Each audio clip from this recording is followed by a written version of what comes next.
Before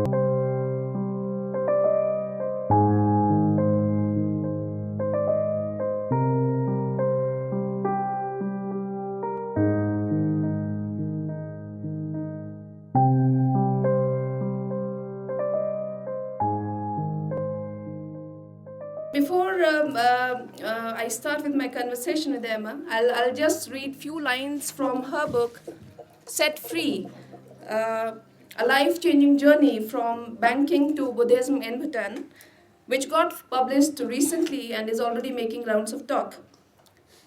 Emma Slade was a high-flying analyst for an international bank when she was taken hostage on a business trip to Jakarta. She thought she was lucky to come out of it unscathed, but over the ensuing weeks and months, as the financial markets crashed, the trauma following the event took hold. Realizing her view on life had changed profoundly, she embarked upon a journey discovering the healing power of yoga and opening her eyes to a kinder, more peaceful way of living. From fast paced city life to the stillness of Bhutan's Himalayan mountains, Set Free is the inspiring, true story of an astonishing life lived to extremes and all that it entailed: work, travel, spirituality, relationships, and the underlying question of what makes a meaningful life. So, Emma, my first question to you: when you become free, you become fearless because then you don't have anything to lose. You have titled your book as Set Free. So, what was the reason for choosing this title? What does it signify? Well, for a long time, the book was called The Bee That Flew Out of the Jar. And maybe we'll talk about that later as a very important metaphor within yogic and Buddhist thinking. But the publishers actually said it's too long a title. And in today's modern world, we need a short, snappy title. And The Bee That Flew Out of the Jar was too long. So it's very hard. I had to think, what can I have as a short, snappy title? And I decided on Set Free simply because, obviously, having been a hostage and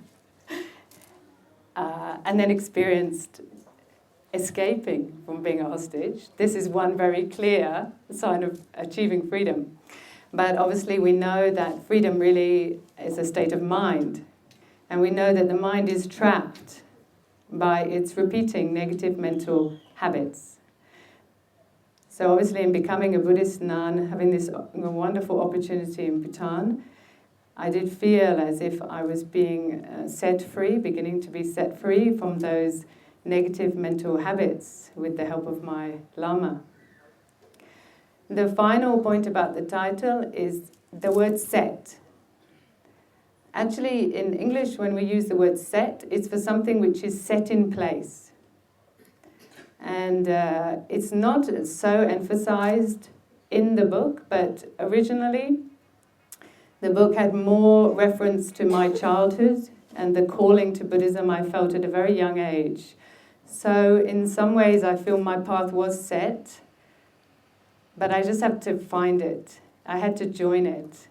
And so this is a few things that are why the book is called Set Free. Emma, how do you feel to be the first Westerner, perhaps the only Westerner, to be ordained as a Buddhist nun in Bhutan? I feel it's a very perfect thing for me. I've been 5 years now living under vows, and it's been so fast. It's been like a flash. And it's just a huge honor. I'm so grateful that my Lama had the faith in me to instruct me to become an Ani.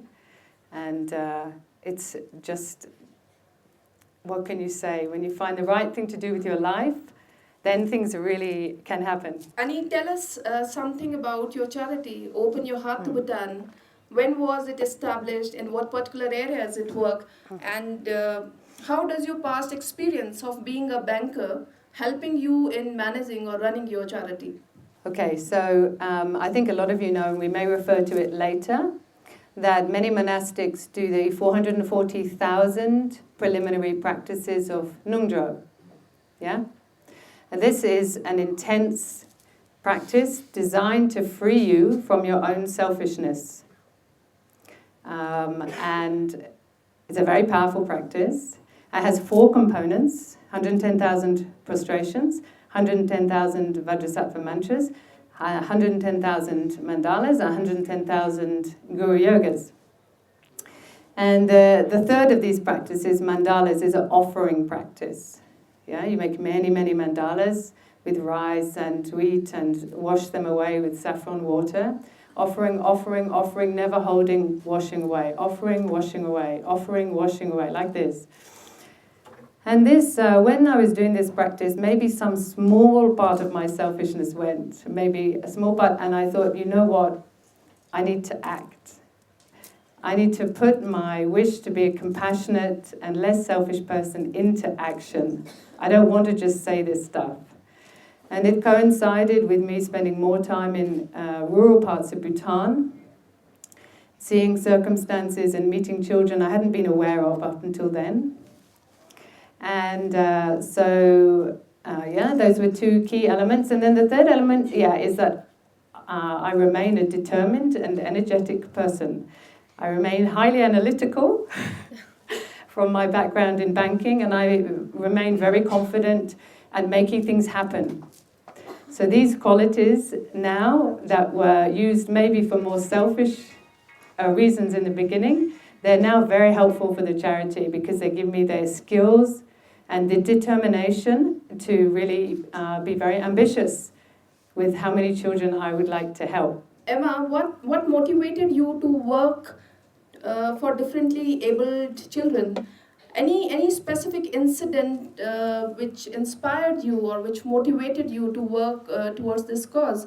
And in that context, if you can also tell us something about your relationship with the Drakso School of Bhutan. So I think that, as you know, in your Buddha nature, you have sitting within you an ocean of limitless kindness, right? But things in our worldly experience need to help us see that. And they need to make something come alive, something that you see pierces right through to this ocean of kindness. And then you don't just talk about being kind, then you can really take action. So when we see any suffering, and there's many sufferings, many different forms of sufferings in the world, sometimes it feels like there's endless suffering. But I feel that the suffering of children with special needs, it was this area, this really touches me. It pierces through. And when it pierces through, then you have this huge fearless courage, I think. So hopefully we hope that as humans, our well of compassion at some point meets a circumstance which touches us so strongly that we have to act. And I went to see the big bakery that Jigme has established as part of her amazing Drakso charity. And here they have an amazing project making bread and pastries for Timpu, all done completely by students of Drakso who have graduated and have learned skills there but haven't got the capacity to speak. And it's very moving to see these young adults who are unable to speak but are absolutely engaged in doing the best that they can to make this wonderful bread and pastries. And I just found it so moving. And when you're moved like that, then things change. And I really thought Jigme has been incredible in her vision for Drakso. And I also wanted to support her because I think she, in her time, has shown incredible visionary courage. Emma, what is this connect between you and Bhutan? Why this special connection with Bhutan? Perhaps in your book also you have mentioned that number of places that you always wanted to visit Bhutan. And again, your charity is also working for the children of Bhutan. So why this special connection? My wish to help Bhutan is unstoppable. I don't know why really, to be honest, but I tell you from my heart that it is. And not because necessarily it's a perfect or easy place, But I'm here to tell you that it's unstoppable, my wish to help Bhutan. I believe that it would be a very, very distinct feeling when you belong to none, but the entire world belongs to you. When you expand your horizons, when you are liberated from the mundane affairs of life, when you dedicate your entire life for a cause which is not limited to your own self or limited to your loved ones. Emma, you chose to lead a life of a Buddhist nun, leaving all the worldly pleasures and comforts behind. You were a high-flying banker based in Hong Kong. You were earning handsomely. So how easy or how difficult was that for you to choose such a path? Now, there are two different things. If you wanted to work for a cause, if you wanted to start a charity, you could have done that without being a nun. So what was it that, made you shrug off the worldly pleasures and you decided to become a nun? Okay, I didn't decide to become a nun. My Lama instructed me to become a nun. That's very important to understand that. This was not my choice. I never for a moment imagined that I could be a nun because in previous years I'd had a child. And so it never occurred to me that I was somebody who could go on to be a nun, and it definitely was not my idea. It's a great idea, but it wasn't my idea. Now I've forgotten the second part of the question. So I became a nun before I established the charity. When I became a nun, I thought I would just be happily sitting at home then, doing prayers, learning my Tibetan, la-di-da-di-da-di-da, like that, yeah? Oh, so nice, yeah. Nothing to worry about anymore, just doing nice prayers. And now I am busier than I've ever been in the whole of my life. So being a nun, the path it has taken actually is quite a surprise to me because I really thought I was just going to be sitting around doing all my prayers. Obviously I sit around and do my prayers, but I do a lot else as well. Working in Bhutan with the charity, I believe that it's very helpful being a nun. I think it gives me a link to Bhutan and to the communities and the children that wouldn't quite be there if I was wearing jeans and a t-shirt. So I think it's worked out perfectly. What aspect of Buddhism attracted you the most? Why you chose to become a Buddhist when all the religions of the world teaches us to be kind, teaches us to be helpful to others. So what exactly were you searching for, and why this search ended in Buddhism? I think I said from a young child I was interested in Buddhism. In fact, my mother bought me a book on Buddhism when I was 11. Such was my insistence on this. And she bought me a book by Christopher Humphreys with a brown cover and a seated Buddha statue on it. And also my grandfather, who had been in Burma, what's called Myanmar now, he brought back with him this reclining Buddha statue. So from a young age, I saw this statue and I said, it has to be mine. It has to come and be with me. And so as I went to sleep as a child, then the reclining Buddha was there and I was here, and we would sort of look at each other as I went to sleep. And these things were very important to me. This Buddha statue was just eminently important to me. And other statues I saw of Buddhas meditating, sitting in postures of meditation, everything about it so appealed to me. Everything from the way the eyes were cast down, to the way the hands were placed, to the way the legs sat. I just thought it was this huge landscape somehow with these figures, and I always felt very drawn to it, yeah. Emma, we all get some sort of trigger in our life which later on defines the course of our life or how we want to move forward. So I believe you got that trigger in Jakarta. So what happened in Jakarta which changed your life, which changed your perception about life? If you can just share your experience of Jakarta with the audience here. Oh, I don't think you want me to share my experience in Jakarta. You're quite traumatized. No, so obviously, when you're held hostage by a man with a gun, a lot of things become very clear to you very quickly, as you can imagine. A lot of your dreams and illusions fall away. I don't know if you can even imagine it. So your clinging for a moment really goes. That definitely happened to me. In a split second, I realized the preciousness of my life and its impermanence.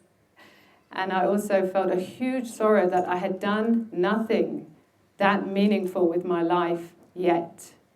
And I thought my life was about to be taken and I had contributed nothing.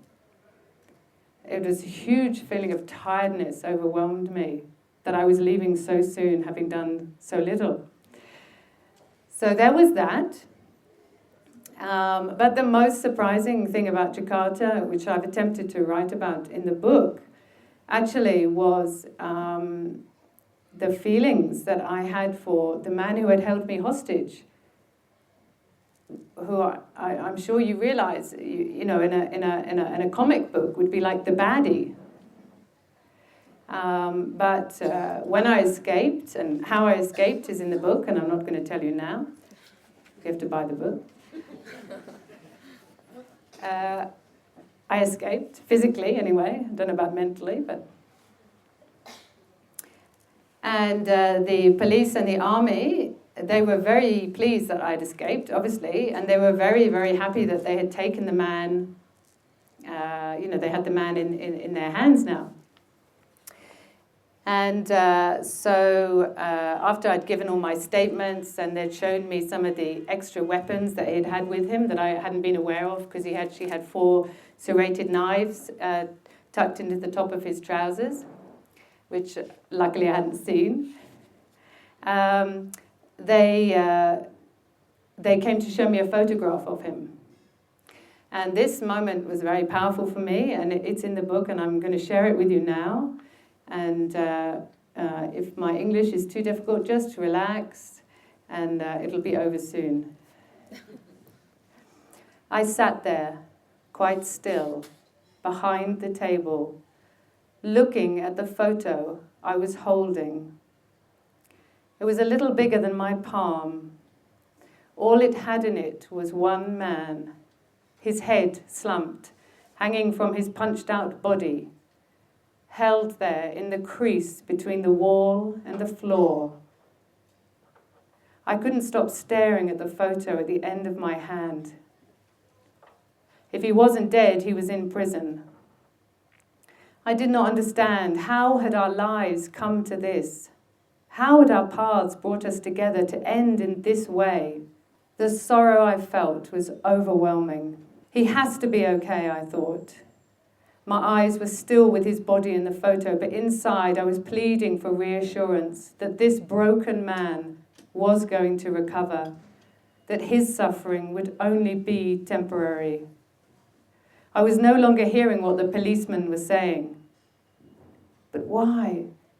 Why did I care so much for a man who had held my life at the end of his gun and about whom I knew nothing? So this was very surprising to me, to find that I wasn't angry with my assailant. In fact, I just felt huge compassion for the situation, for him and the situation. And this made me realize there was in me some kindness, which I hadn't really realized, you see. I hadn't seen this ocean of kindness at all, really, up to that point. So this moment, this is a very important moment in transforming my understanding of life. Emma, I have read your book, and I must say it's a wonderfully written book, and it's so inspiring, and I must congratulate you on that. As you have read out, in the book you have emphasized the importance of compassion. Perhaps that was the feeling, as you just mentioned, that was the feeling which emerged within you after that horrifying incident you had in Jakarta. And the thought kept bothering you thereafter as well, for quite some time. So it was strange to have a feeling of compassion for a person who was actually trying to harm you, who are, perhaps he took you to his gunpoint. So, and that thought was a turning point in your life. For ordinary beings like most of us, it's very rare, perhaps very unusual, to have such a feeling of compassion for a person who intends to harm us or who is unkind to us. So, what do you think was the reason of emergence of such a feeling for that person? I think at that point, actually, it really wasn't Emma Slade, to be frank. I think this welling up of compassion came from somewhere that wasn't me. In fact, the feeling of being me really dissolved. There only was compassion for suffering. That's the only thing that was there. I don't know why, but I know that it was beyond anything that I'd experienced before. And there was just the reality of suffering, and there was the reality of compassion. That's all that was there in that moment.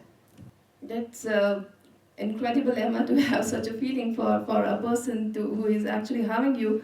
Emma, my next question to you is, what is faith? Someone says that faith can move mountains. And I believe that was your faith in your Lama, in your teacher, that you chose to become a nun, that you chose to move to the path of self-realization. So what do you think is the importance of faith in the life of a person? I think if you read the book, you'll realize how important I think faith is. Definitely with my Lama, also with the Rinpoche who named me. I can read a small piece there, I think. What I would say is that when somebody inspires you beyond your idea of your own limits, beyond your idea of your own boundaries, then this is like a feeling of having this faith in them that you see your horizon is here. But when you meet somebody who inspires faith in you, you realize that, your boundaries, your horizon is right over there. You don't need to be small. You have this feeling that through their example, you can expand way beyond what you thought your little person could do. I have one small passage in the book. It's small. And it's not about my Lama, actually. It's about Rinpoche. And so I'm just going to read that. This is when Lama took me to Tango the first time to meet Rinpoche. And so we're just coming from the waiting room to go and meet him. Then I kept my head down and moved towards a seated figure somewhere over there. As I did so, I felt the wooden planks of the floor rising and falling under my feet, as if I was walking on rolling thunder. What on earth is going on? My whole body started to shake uncontrollably, like the turbulence in a plane about to cause the luggage to fall out. I was not able to lift my head to look up. Lama continued forwards and I followed. It looked like we were in fact going to be sitting down. Still looking down, I sat. Lama began talking quietly in Dzongkha to the Rinpoche, and I became stiller as the shaking left my body.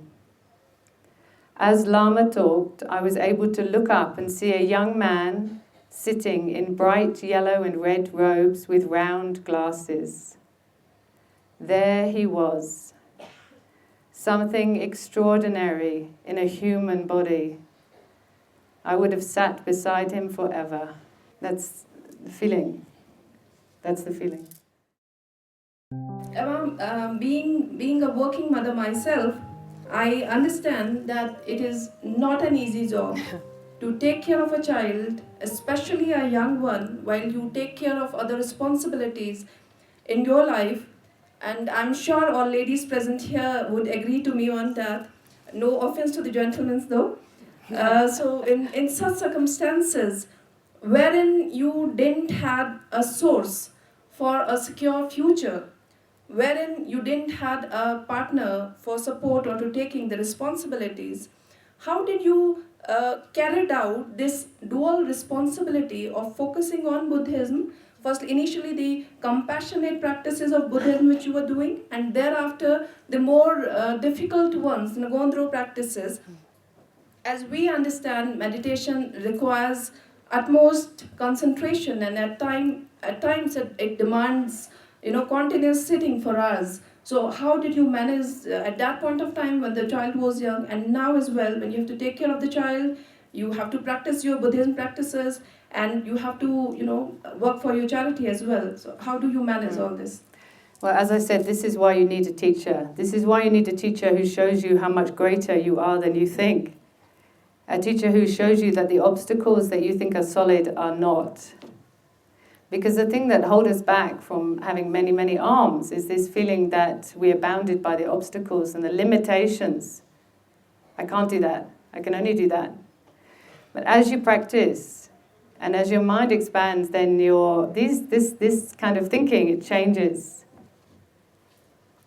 So I'm very surprised at how much I'm capable of doing now. It's a result of practice, but it's also a result of having a feeling that the horizon is far away and I can expand into it. But in practical terms, anybody who's bringing up a child knows that they're there to teach you Buddhism, all the parameters of patience and good conduct. Yes, those children are going to teach you that, I think. So first of all, we must incorporate the role of a parent as a spiritual path in its own right. Nothing will test you as much as your own child. Nothing will place a mirror to your mind as clearly as your own child. So definitely I see that connection. And then just in practical terms, I mean, I was getting up at 4 a.m. when I was doing my prostrations, but then my son realized what was going on and he wanted to get up too. And anybody who's a parent knows when your day starts at 4 a.m, that's a long day with a child. So then I just adjusted things. As long as you're determined, you have the mind of your teacher in your mind, then really obstacles will fall away, from my experience. We must see obstacles are not solid. We must not increase the notion that they are solid through repetition to our own mind and others of these apparent obstacles, because then you're very stuck. So to free yourself, the obstacles must become understood for really what they are. Emma, I believe that in our day-to-day mundane life, we forget about the true reason of our existence. We are so involved in some sort of maddening race that we lose out on our real self. Negative emotions of hatred, anger, jealousy, ego, it engulfs us so easily. So, Emma, we would want to have your advice on that. How can we become more compassionate? How can we become more understanding towards other? And how Buddhism can help us counter these negative thoughts, these negative feelings which emerge within us? How can we control that? Okay, first of all, I want to say our lives are not mundane. This is not a mundane life that we're leading. This is the life that we're given here. These are the causes and conditions that we have. This is the body we've been given. This is not mundane. It's a precious opportunity. Everything around you, every moment, every person, everything, every cause and condition is the ground for enlightenment. So we should be careful not to think my ordinary mundane life is such a pain, so useless. No. This is the ground, isn't it? These are our causes and conditions. So we have to accept that, and then. So in Buddhism, we talk about transformation. The angrier you are, the greater the opportunity, really. Because what we talk about is transforming the negative aspects of the mind. Because it's energy, it's a negative energy. When it's negative, it's coupled to your ego. It's coupled to your notion of self as the center of the universe. Now, if you can decouple from the ego, then all that energy is there to turn into patience, love, compassion. All you have to do is decouple it from your ego. So yes, the negative mind poisons are not pleasant, but they are there to be transformed. As we know from Milarepa, the greatest difficulty can be transformed into the greatest understanding, isn't it? He's one great, wonderful example of that. But all the time you hook it into your ego, then you will go round and round like the bee in the jar. But actually that is difficult to practice, I would say. We keep going on round and round the jar. You're seeing the obstacle here. What did you say? You say it's difficult to practice. That's your first thought. It's an obstacle. No. We can't think like this. It's though it may be difficult, but I'm sure we can manage that. We can do something. Yeah. Maybe not completely, but with that understanding, then you know what to do. Decouple from ego, transform the energy. Think of the huge potential that you have. And I think here is the role where the teacher plays an important role, who directs our thoughts in the right direction. Otherwise, we keep just mostly it's the negative thoughts which comes in our mind. I don't know why, but it happens. Yeah, in fact, I should say that having a lama in Bhutan is not like a cheery party kind of event. A lama in Bhutan is there to keep reminding you not to give up, to keep you on track. And so particularly if you present any apparent obstacle to them, they're going to have no truck with it because you have to see through it. Whereas in the West, if you present an obstacle to somebody, sometimes they will feel that the best thing they should do is sympathize with you. Sometimes it's appropriate, sometimes it keeps you stuck. So when you have a teacher, sometimes there's a toughness there, and it's to help you. What do you mean by enlightenment, and is it an ultimate goal to aspire for?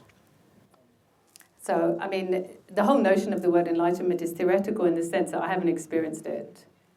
It's like saying, what's flying like? I don't know. I imagine it would be like this. I would imagine it would be sort of free and easy through the clouds, maybe a bit chilly at points, quite fun to look down at everybody, but I've never done it, so I can't really say. Enlightenment is, if not experienced, you can't really talk about. Yeah. So, but I think as you begin to transform your negative emotions, as you concentrate on developing kindness, and you look at the nature of reality with the wisdom practices to look at the nature of reality, then you're moving in the right direction. This is the most important thing. Just to move from where you are with the conditions that you have, not seeking other conditions in a better place, in a quieter time, and a different husband, I don't know what. The conditions you have now, slowly moving along with those. If enlightenment comes, then you can tell me what it's like. Emma, when you first met your Lama, your teacher at Dochula, were you aware that particular meeting with an unknown, with a stranger, was going to change your life?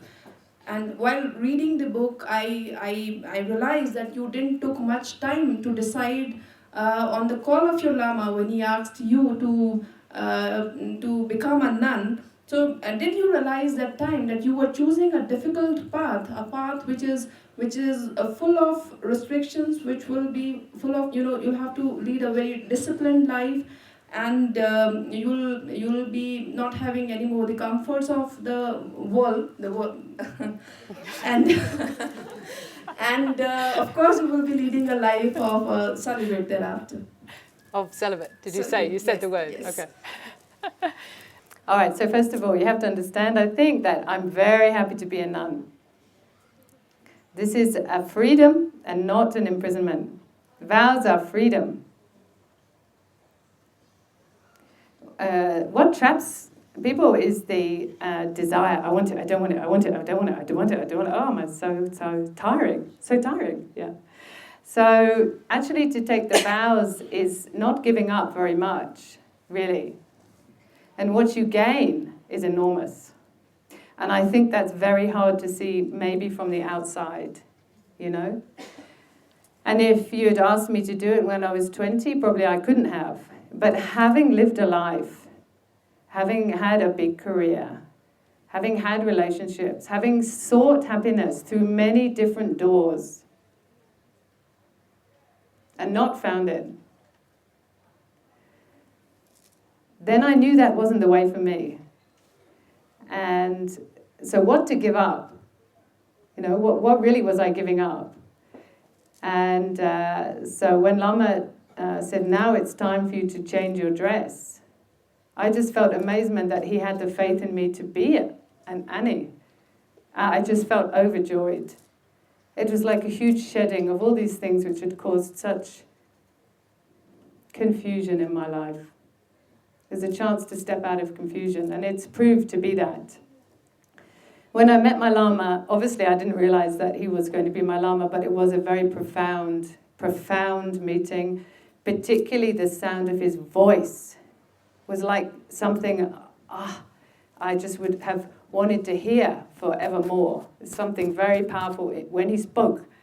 In the book, I describe it in the book. I'll read a little bit, but not too much here. I went towards him, and his wide, smiling face encouraged me.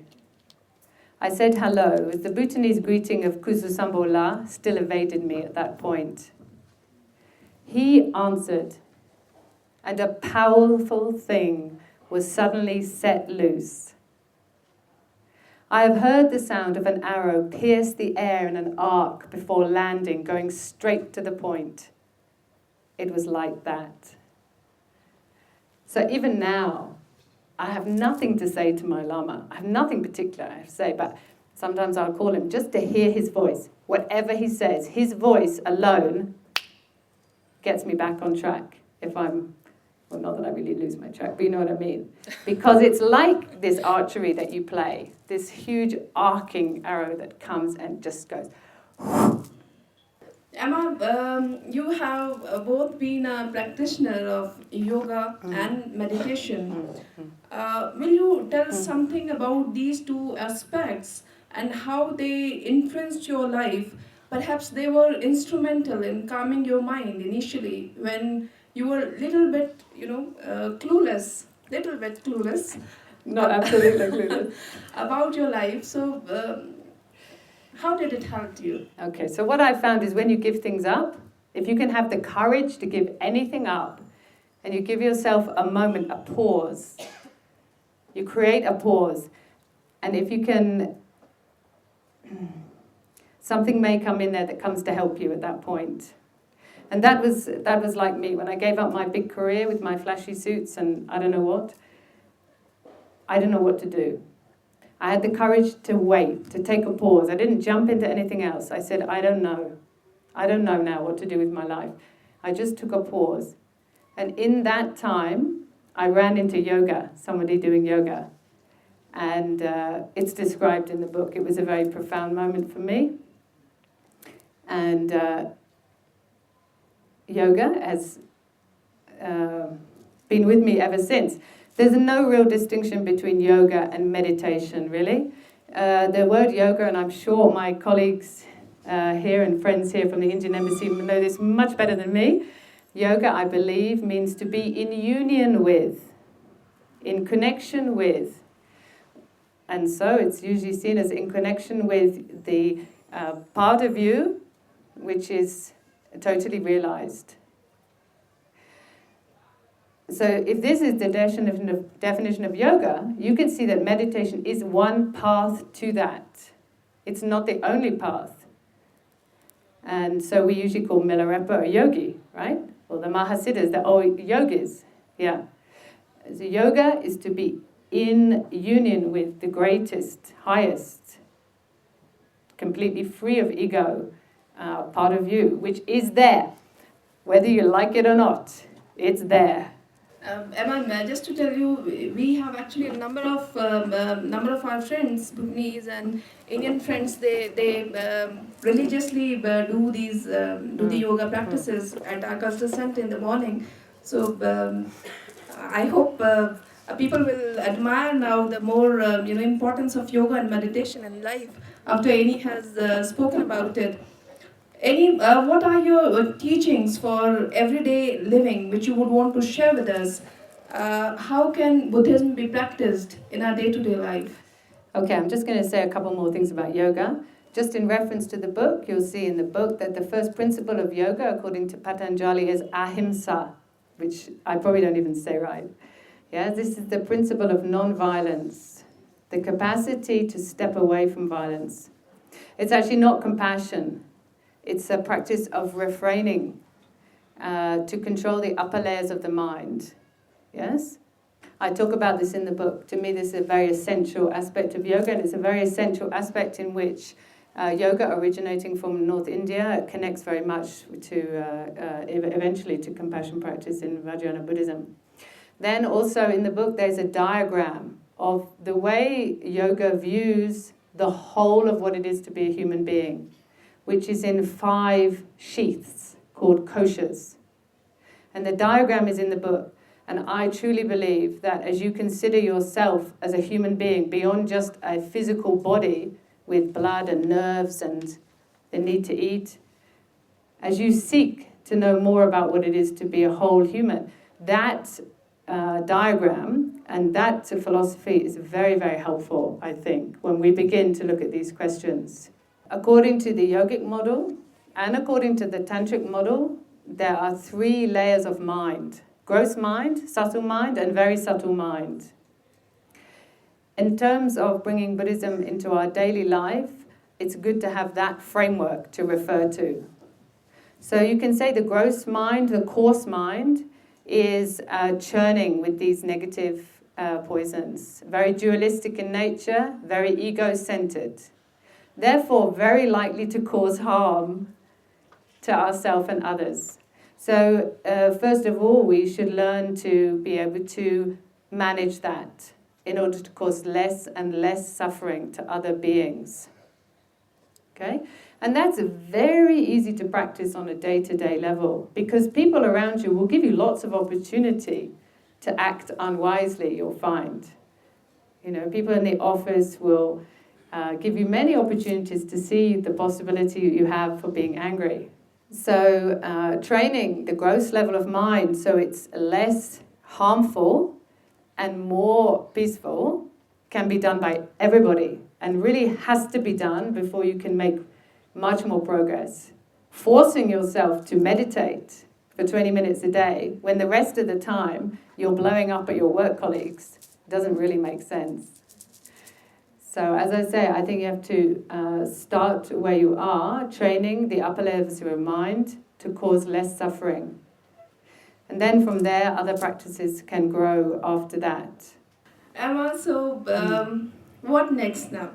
You are presently undergoing the more elaborate studies on Buddhism. So are you planning for a retreat in future?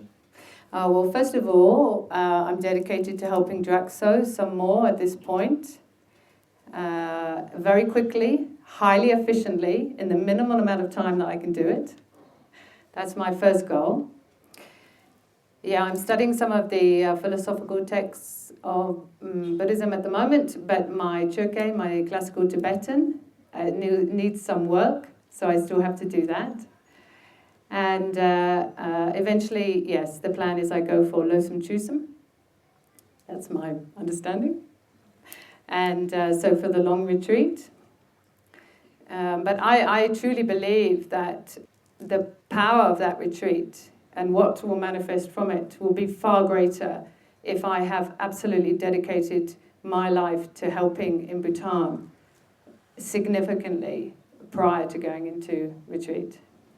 What difference you find in the lady walking on the streets of Hong Kong wearing a business suit, expensive watch and a laptop, and the lady sitting here wrapped in a monk's robe carrying a modest bag? So what difference do you see in these two ladies now? Yeah, obviously the outer surface apparently has changed a lot. Yeah, definitely. But really, to be honest, the thing that has changed is my motivation. In fact, many of the qualities of my mind are quite similar to what they were before. I'm pretty unstoppable, very energetic. I love East and West. I love trying to understand both. But what's changed is that my motivation now is absolutely to help all beings. And that is really what's changed. So all the energy from before, all those qualities before, now they're helping a lot of people. It's just that before they were very centered on one being. Emma, you have mentioned a phrase in your book, the bee which flew out of the jar. So, Emma, has the bee flown out finally? I really love this phrase, you know, it's really used in the yoga texts a lot, and we have a humming bee breath in yoga, Brahmari, and it's used, if I can give you the full visualization, all right, we can even imagine it here now, I think. So we can imagine that we're all in a huge glass jar, completely transparent, yeah? And then above us is a channel leading to the sky, open channel. Yeah? But around us now is lots of very tasty flowers with lots of pollen, very tasty looking. And so us bees, although we have this channel to freedom right above us, the adorable flowers, their lovely nectar, it's just too appealing. So we go round and round and round and round and round and round and round. All the time the path to freedom is there, and we don't look up to see it because we're so engrossed in this daily fascination with boleros, handbags. Okay, so this is it. And so I like this metaphor a lot. And it's about the courage to look up.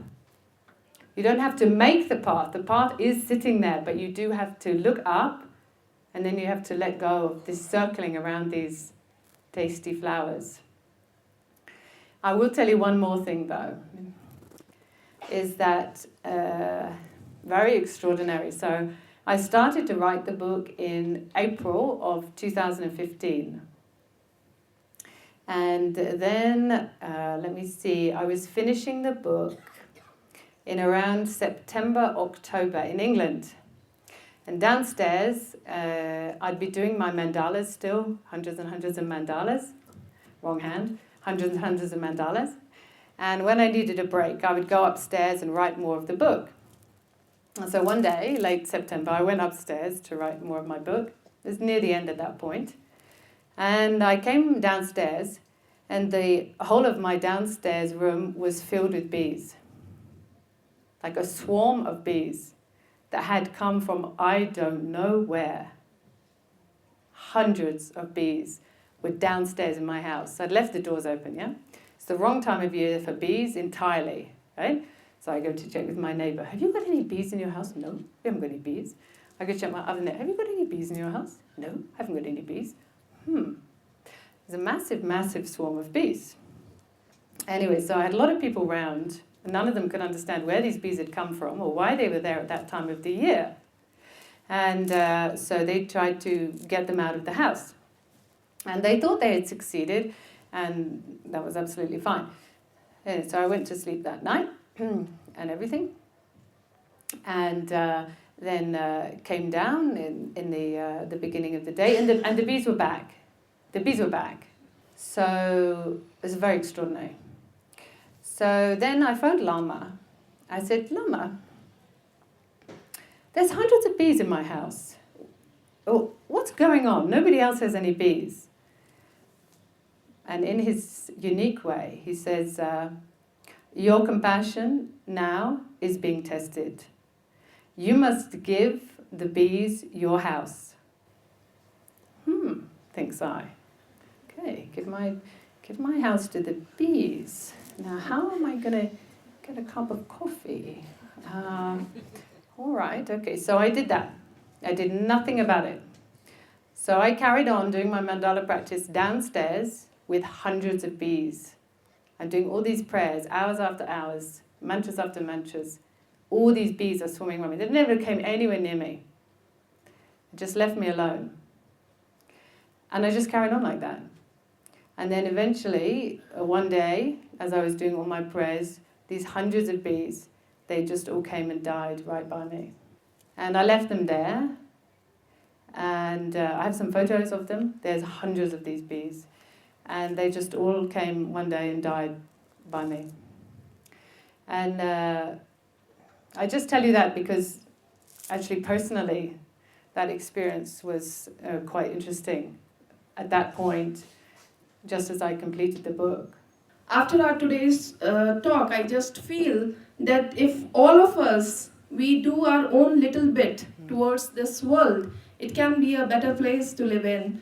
We just have to be a little more, understanding, more compassionate and more helpful towards others. Emma, I, on behalf of Indian Embassy and Nehru Wangchu Cultural Center, wish you all the best towards your journey for a cause. So let us not just talk, let us not just think or watch, let us do something for a cause. Let us open our heart to the cause of humanity. Thank you so much. Thank you.